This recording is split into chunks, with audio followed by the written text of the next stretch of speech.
This week, ESPN obtained emails and text messages that provided more information on a rape allegation against Mavericks star, former Knick Kristaps Porzingis.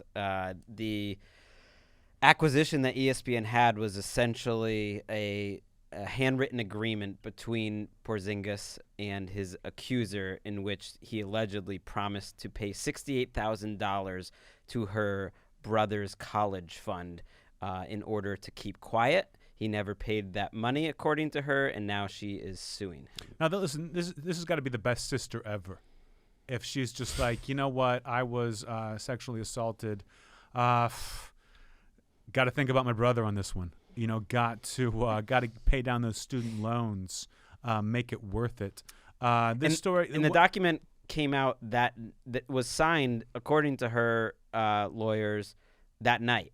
So he played in a game that night. He tore his ACL in that game, so it was a big moment for his career. She lives in his apartment building, and according to her, they stayed together until the morning, and by the end of it, he signed that agreement. Well, he got drunk with his brothers. His brothers were there. It's like there was a video documenting that they did shots of tequila. They go back to his place. They're getting drunk. I think she may have drank with them. I might be wrong about that. But then she says she went up late that night to get an autograph. Was that her excuse? And then he assaulted her. She says they spent the night together. He agreed to $65,000, and then pulled out of the agreement, like he pulls out of so many things. And then she went to the police. I feel bad for the brother, who thought this was his big chance. And again, this is a crazy story. It just keeps getting crazier. I think it's crazy that Mark Cuban, like when they made the trade from the Knicks to the Mavs, everyone knew about it. The NBA has known about this for quite some time. I don't know what to think. There's a lot of different stories here, but I'll tell you this. We here at the Rosenthal and Jeselnik Vanity Project, JVP. Junior Vice President. Did I fuck it up? You did. Let's go back. We here, because I want to make sure this point is driven home, like we would drive home a lover afterwards, even though we're demanding. We would demand to drive them home to make sure they're safe, no matter how drunk we were. That's right. As a threesome. One of us would be fine. We here at the Jeselnik and Rosenthal Vanity Project, JVP. Junior Vice President. We believe the victims. Greg, what's our next headline? I mean, I could just say it. You don't have to ask me what the next headline is every time. But I wanted to know, because I feel like, that last one was a hardcore one. Erica's Corner was overtly sexual in a way that I think made us all uncomfortable. I feel like whatever Stu's doing on his honeymoon right now ain't as sexy as what we're doing. I mean, this is a pretty sexy story too. Like, if you like the last 15 minutes of the show, you are gonna love the news out of Australia this week. That an Aussie appeals court decided on Friday they dismissed a bullying case against a former boss by an ex-employee of his, who alleged that the boss repeatedly farted around him, and that constituted bullying over the course of 9 months. He's suing him for $1.3 million for farting upwards of 5 to 6 times a day in the man's small, windowless office. And he claims that he did it strictly to bully him. Like he would walk into the office and let one go and then leave? Yeah, the supervisor's name was Greg Short, which just feels like a perfect name for a guy who would go into another guy's office. The thing that really got me was it was 5 to 6 times a day. But they didn't work in the same office. The guy would come in. It was his boss, though. Yeah, not in the same office, but he would come in, and there's no windows. It's a small office, and then he would fart on the guy, many times a day.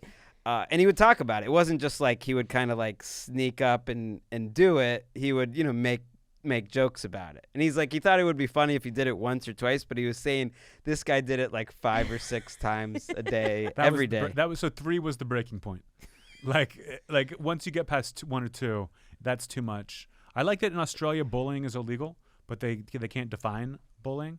I had a science teacher my freshman year who was a crazy person, who was like pretty normal in all aspects, but if he ever smelled anything that smelled like it could be a fart, he would like close the door of the class and yell at all of us Be like, guys, who did it? Who farted right now? And one time, he is cleaning out an aquarium with like a vacuum, and the smell is horrific because it's fish shit and whatever is in an aquarium. It smells so bad, and he stops the vacuum, pulls all the guys into the other room, and goes, guys, who shit themselves? And we're all laughing so hard. He's getting madder and madder that we're laughing. We have no idea what he's talking about. He brings us all back into class, and in front of the girls and the guys, gives us a speech about how if anyone ever passes gas in his classroom ever again, they're getting kicked out and they're going to the office. And we're trying to hold it together so badly.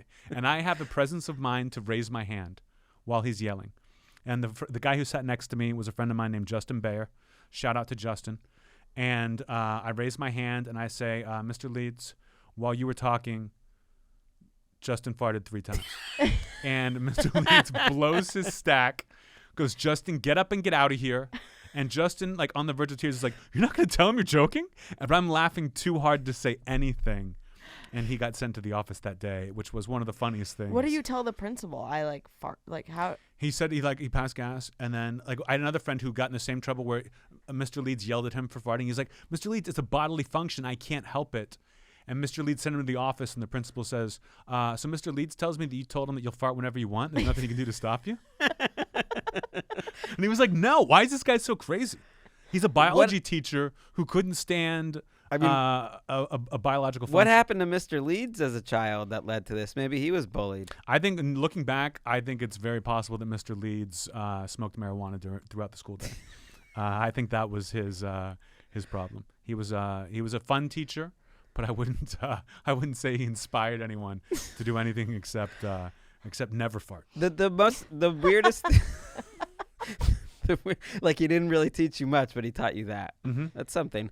The strangest part of this story was, though, that this all happened over the course of 11 months, a decade ago. Why is he only suing the guy now? He's been holding this in mentally for that entire time. And even though this got dismissed, he's trying to take it to essentially the Supreme Court in Australia. He wants to take sometimes, speaking of biology, sometimes when people fart, it doesn't smell right away. You know what I mean? There's a little delay on it. So it could have been 11 years. You don't know how things work down in Australia. Toilets flush backwards. It's a different kind of place.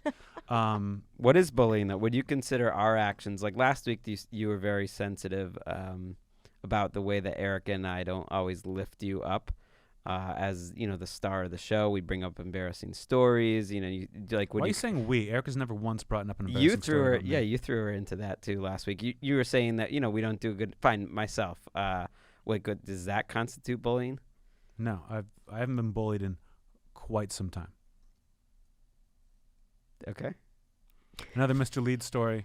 Mr. Leeds he was like, you get extra credit if you get a pet and bring it in here and keep it in a tank. Like you can get a fish. People had piranhas. People had different things. And me and my friend Jason Bassan, shout out to Jason, went to a store and bought a snake. Ugh. And brought like a tiny little baby snake. It looked so cool. We called it Brimstone Love. And we put it in a cage, and we're like, Mr. Leeds, how do we take care of this thing? And he goes, I'll just put sand in there, like a little bit of water, and put like a heat lamp over it. The next day, the snake is dead. Its kidneys have exploded from dehydration and overheating. And I go, Mr. Leeds, what the hell? Like, what the hell is this? And Mr. Leeds goes, oh, I don't like snakes. And we're like, all right. Do we still get extra credit? Cool.